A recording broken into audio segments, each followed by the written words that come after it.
Ciao a tutti e benvenuti a una nuova puntata di Magia e Lichten, l'unico corso che coniuga linguistica applicata e fenomenologia dell'essere. Oggi faremo la conoscenza di altri due modi verbali, il congiuntivo e l'ottativo. Prendi il quaderno. Ciao, che? Comincio con il chiedervi scusa per la voce, perché sono giorni che va e che viene, questo sembra un momento abbastanza positivo, quindi ne approfitto per tentare di registrare il video. Vediamo come va, vediamo se arrivo io alla fine del mio stesso video. Tanto il congiuntivo quanto l'ottativo presentano tre tempi verbali, presentano il tempo presente, il perfetto e il futuro. Entrambi i modi sono molto importanti per la costruzione di tante proposizioni secondarie, ma non solo, perché ci danno la possibilità di avere nella reggente delle sfumature di significato che spesso sono inattese. Cominciamo con il congiuntivo. La sua coniugazione assomiglia a quella dell'indicativo, tanto che al presente e al futuro la prima e la seconda persona singolari del congiuntivo sono identiche a quelle dell'indicativo, mentre alle altre persone presenta una vocale più chiusa, o al posto di o e al posto di e. Al perfetto invece le desinenze perdono la A caratteristica dell'indicativo sostituita dalla vocale specifica di ciascuna persona. In tutti e tre i tempi la seconda e la terza persona singolari coincidono. Il congiuntivo, se usato in una frase reggente, ha tre diversi usi. Il primo uso riguarda la prima persona plurale, dove funge da imperativo. Il modo imperativo presenta infatti solo la seconda e la terza persona singolare e plurali. Vediamo questo esempio. Diciamo la verità. Diciamo la verità si traduce firrato lehum. Come vedi manca il pronome verbale am. Dire firrato am lehum non è sbagliato, ma firrato lehum è molto più esortativo e molto più diretto. Per quanto riguarda l'imperativo, lo approfondiremo in una puntata futura. Il secondo uso del congiuntivo in una reggente è il suo uso prospettivo ed esortativo. Sostituisce l'imperativo quando si vogliono dare consigli, specie se si ha una sequenza di verbi. Facciamo un esempio. Fate così, andate da lui e chiedetegli cosa ne pensa. Se non si vuole usare l'imperativo e si vuole dare un tono più gentile, si può usare il congiuntivo futuro.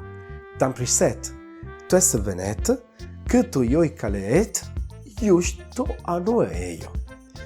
Questa forma si presta in particolare alla seconda persona plurale, ma si sente talvolta anche alla seconda persona singolare, dove però, come abbiamo detto prima, si ha identità con la forma dell'indicativo, rendendo così l'invito ancora più smorzato.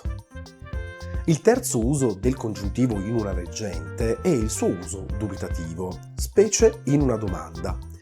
Che cosa dovremmo fare? Si traduce tiprissum. Questo uso è piuttosto raro, sia perché è molto specifico, sia perché è sostituibile da altre forme o da perifrasi. In ogni caso, come vedi, trovare un congiuntivo in una reggente non è poi così facile.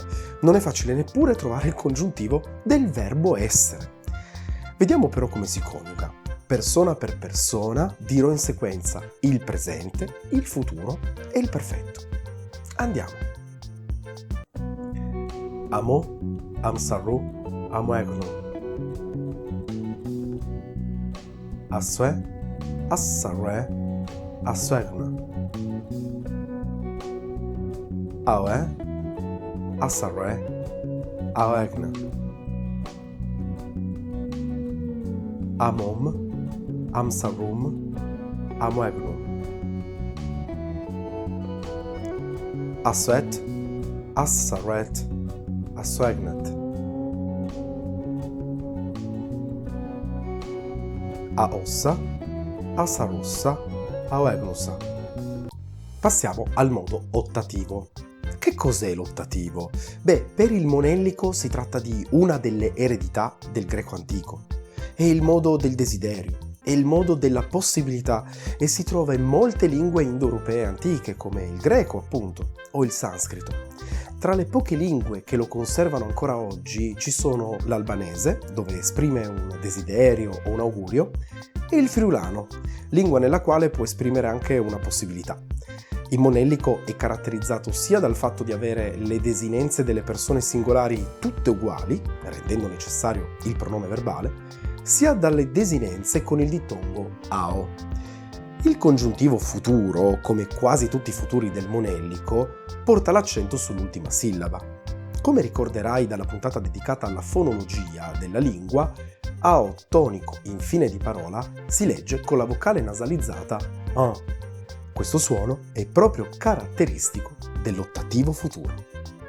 L'ottativo futuro in una reggente va tradotto normalmente con il condizionale. Attenzione però, perché la corretta traduzione va evinta dal contesto.